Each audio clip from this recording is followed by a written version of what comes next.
বাংলাদেশ ব্যাংকের মতো সেন্ট্রাল ব্যাংকের গভর্নর নিয়োগের ক্ষেত্রে যে কাজটা করা হয়েছে এবং সাবেক গভর্নরকে বিদায় দেওয়ার যে পদ্ধতি অনুসরণ করা হয়েছে, জাতি এটা দেখেছে।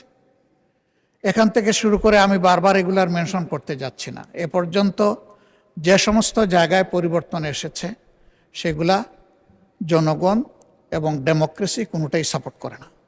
যেটা মাননীয় মন্ত্রী বললেন যে যোগ্য লোকদেরকে যোগ্য জায়গায় না দিলে দেশ আগাবে কিভাবে, তো এইভাবে যদি যোগ্যতা সিলেকশন হয়, আমার প্রশ্ন দেশ আগাবে কিভাবে?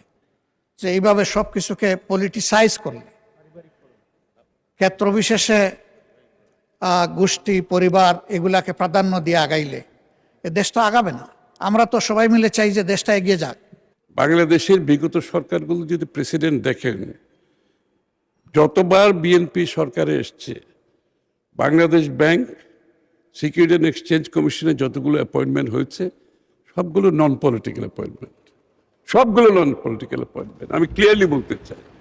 এবং যেই কারণে বাংলাদেশের আর্থিক শৃঙ্খলা বিএনপি সরকারের সময় কোনো সময়ের সমস্যা হয় নাই, সব সময় আর্থিক শৃঙ্খলা বজায় ছিল, কোনো সময় শেয়ার বাজার লুটপাট হয় নাই, বিকজ বিএনপির অ্যাপয়েন্টমেন্টগুলো কোনো সময় পলিটিক্যাল কনসিডারেশনে হয় নাই এবং যোগ্য ব্যক্তিদের সেখানে দেওয়া হয়েছিল। সেই ধারা এই সরকার অব্যাহত রাখবে, আমি আপনাকে নিশ্চিতভাবে বলতে চাই। দ্বিতীয়ত, আপনি বাংলাদেশ গভর্নর নিয়ে কিছু প্রশ্ন করেছেন। বাংলাদেশ গভর্নর কোনো দলের ব্যক্তি নয়, সে একটা দলের সমর্থক হতেই পারে, কিন্তু তার যদি যোগ্যতা থাকে, তার অ্যাপয়েন্টমেন্টের অসুবিধাটা কোথায়? আপনি কথাটা বলছেন, the proof of the pudding is in eating, so let us wait and see. সে যদি কোনো দলীয় কোনো কিছু তার এইভাবে আপনার লক্ষ্য করেন যে কোনো প্রভাবিত হয়েছে, তখন আপনি বলতে পারবেন। এবং তার সোফার, আমি আপনাকে বলছি, তার সোফার পারফরমেন্স আমরা যেটা দেখছি, far better than any other governor in the past, far better. আর আপনারা যখন বিগত দিনে এই বিগত কেয়ারটেকার সরকারের সময় যখন গভর্নরের এজটা বাড়িয়েছে, তো সেই সময় তো আপনারা কোনো আপত্তি তোলেন নেই। ইতিমধ্যে প্রধানমন্ত্রী সিদ্ধান্ত দিয়েছেন, মাননীয় প্রধানমন্ত্রী সিদ্ধান্ত দিয়েছেন, ফিনান্সিয়াল সেক্টরে কোনো রাজনৈতিক ব্যক্তিত্বকে অ্যাপয়েন্টমেন্ট দেওয়া হবে না। উনি সিদ্ধান্ত দিয়েছেন, কোন সরকার বাংলাদেশে এই সিদ্ধান্ত দেয় নাই, বিগত দিনের ইতিহাস নাই বাংলাদেশে।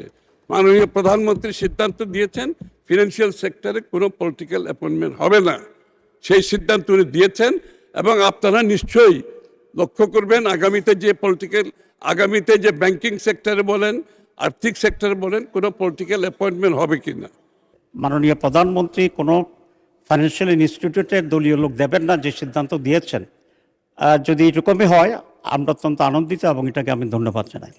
কিন্তু এখনকার গভর্নর বাংলাদেশ ব্যাংকের যিনি আছেন, ওনার একটা পরিচয় কিন্তু আছে, সেটা হচ্ছে বিএনপির যে নির্বাচন পরিচালনা কমিটি হয়েছিল, আমি কিন্তু জানি উনি এই কমিটির একজন মেম্বার ছিলেন। সুতরাং তথ্যগত যে বিভ্রান্তিটা তৈরি হয়েছে, এটার মনে দূর হওয়া উচিত। এবং উনি যদি এরকম পরিচয় থাকে, তাহলে মাননীয় প্রধানমন্ত্রীর সিদ্ধান্তের আলোকে ওনাকে গভর্নর থেকে বাদ দিয়ে এই সিদ্ধান্তের আলোকেই একজন যোগ্য গভর্নর নিয়োগ করা হোক। আমি কিন্তু আগেই বলেছি, মানে সংসদ সদস্য দলকে সমর্থন করা মানে দলের লোক না, আর কোন দলকে সমর্থন করে নির্বাচনী কার্যক্রমে সহায়তা করা মানে দলের লোক না। নিশ্চয় আপনাদের দলের অনেক লোক আপনাদের নির্বাচনী কার্যক্রমে সহায়তা করেছেন, যারা আপনার দলের লোক না। নিশ্চিতভাবে আমি বলতে পারি, এটা অস্বীকার করার সুযোগ নাই।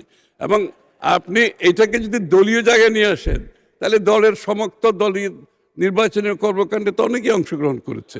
এই গভর্নরের বাইরে আরো হাজার হাজার শত শত লোক করেছে।